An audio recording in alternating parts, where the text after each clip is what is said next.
বাড়ছে ডলুং নদীর উপর জল। ঝাড়গ্রামের সাথে জামবনি ব্লকের গিদনির যোগাযোগ বিচ্ছিন্ন। ঝাড়গ্রাম জেলা জুড়ে নিম্নচাপের জেরে বুধবার ফের বৃষ্টি শুরু হয়েছে।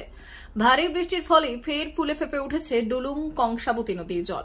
ডলুং নদীর জল বাড়ায় জামবনি ব্লকের চিল্কিগড়ের উত্তর কজয়ের ওপর দিয়ে বইছে জল, যার ফলে ঝাড়গ্রাম জেলা শহরের সাথে জামবনি ব্লকের গিদনি, চিল্কিগড় সহ প্রায় 20টি গ্রামের যোগাযোগ বিচ্ছিন্ন হয়ে পড়েছে। এছাড়াও ডলুং নদীতে জল বাড়ার ফলে ঝাড়গ্রাম জেলার গোপীবল্লভপুর 2 ব্লকের গোয়ালমারা লোধাশুলি বাস রাস্তার মাঝে বড়ামারা কজয়ের ওপর দিয়ে জল বইছে। কজয়ের ওপর দিয়ে জল বইতে শুরু করায় ঝাড়গ্রাম রোহিণী রুটে যানবাহন চলাচল বন্ধ হয়ে গিয়েছে। ফের বিভিন্ন নদীতে জল বাড়তে থাকায় ঝাড়গ্রাম জেলা শহরের সাথে বিভিন্ন এলাকার যোগাযোগ বিচ্ছিন্ন হয়ে পড়েছে। বিভিন্ন নদীর জলস্তর বাড়ার ফলে ঝাড়গ্রাম জেলা প্রশাসনের তরফে বিশেষ নজরদারি শুরু করা হয়েছে। তবে যেভাবে ডুলুং সহ বিভিন্ন নদীতে জল বাড়ছে তার ফলে আরও ঘরবাড়ি ও ফসলের ক্ষতির আশঙ্কা করছেন ঝাড়গ্রাম জেলার নদী তীরবর্তী গ্রামগুলির বাসিন্দারা।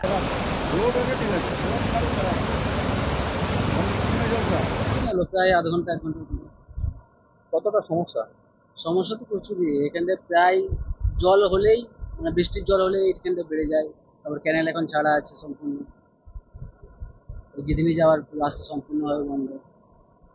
এখান দিয়ে যে মানুষজন যাতায়াত করতে পারছে না। ওইদিকে আমাদের চিল্কিগড় হাসপাতাল রয়েছে, নতুন হাসপাতাল, সেটা বন্ধ রয়েছে।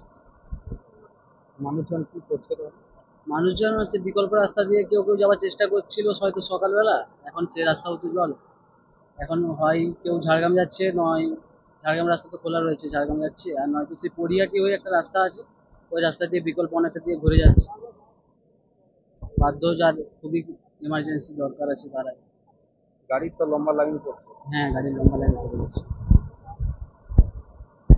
কি মনে হচ্ছে বৃষ্টি আরো হলে বিপত্তি বাড়বে? বৃষ্টি যদি বেশি হয়, জলের যা স্তর বাড়ছে, আরো তো বাড়া আশঙ্কা রয়েছে।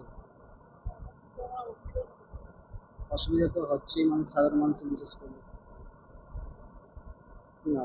বিশ্বজিৎ দাস। কি নিয়ে যাচ্ছে? মেডিসিন, হাসপাতাল সাপ্লাই। কতটা সমস্যা? প্রচুর সমস্যার মধ্যে পড়েছে। কত গাড়ি? 10 কিলোমিটার ঘুরে ঘুরে যেতে হচ্ছে। বারংবার দেখা গেছে তো প্রতিনিয়ত কিছু বৃষ্টি হলেই এক মানুষ জল, এক মোড় থেকে এক মানুষ জলের মধ্যে পারাপার, খুব ঝুঁকি নিয়ে পারাপার হচ্ছে। এপার আর ওপারের মধ্যে আপনার যে সমস্ত পরিষেবা রয়েছে সেগুলো টোটালি বন্ধ। কি কি পরিষেবা পাওয়া যায় এপারের বাসিন্দাদের? যেমন ব্লক হাসপাতাল, নামিং হাসপাতাল। কি চাইছেন আপনারা? আমরা চাইছি যত সম্ভব তাড়াতাড়ি দিন, তাহলে খুব ভালো হয়। ভর্তি চলছে 2024-2025 শিক্ষাবর্ষে ভর্তি চলছে টাকলা মাদার টেরেসা শিক্ষা নিকেতন, টাকলা, নারায়ণগড়, পশ্চিম মেদিনীপুর। শিশু কেন্দ্রিক পঠন পাঠন সহ সিবিএসই সিলেবাসে পাঠদান করা হয়। আমাদের বিদ্যালয়ের বৈশিষ্ট্য, পড়ুয়াদের পড়ার ভীতি দূর করতে নার্সারি থেকে 5ম শ্রেণী পর্যন্ত স্মার্ট ক্লাসের মাধ্যমে বিশেষ প্রশিক্ষণ দেওয়া হয়। সিসিটিভি নজরদারি সহ পরিবেশ বান্ধব ক্যাম্পাসে পড়ুয়াদের মন ভালো করবে, পড়াশোনায় যোগাবে বাড়তি উৎসাহ। পরিবহনের সুব্যবস্থা আছে। ন্যূনতম ফি কাঠামোতে এখানে পাবেন লাইব্রেরি ও ল্যাবরেটরির সুবিধে। পড়ুয়াদের পড়ার মান উন্নত করতে সাপ্তাহিক পরীক্ষার ব্যবস্থা আছে।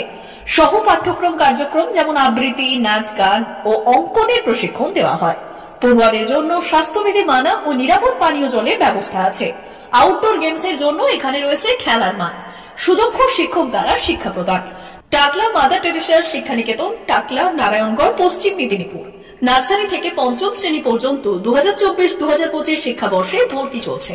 বিশদ জানতে ও ভর্তির জন্য যোগাযোগ করুন 6294423449 অথবা 9732864896।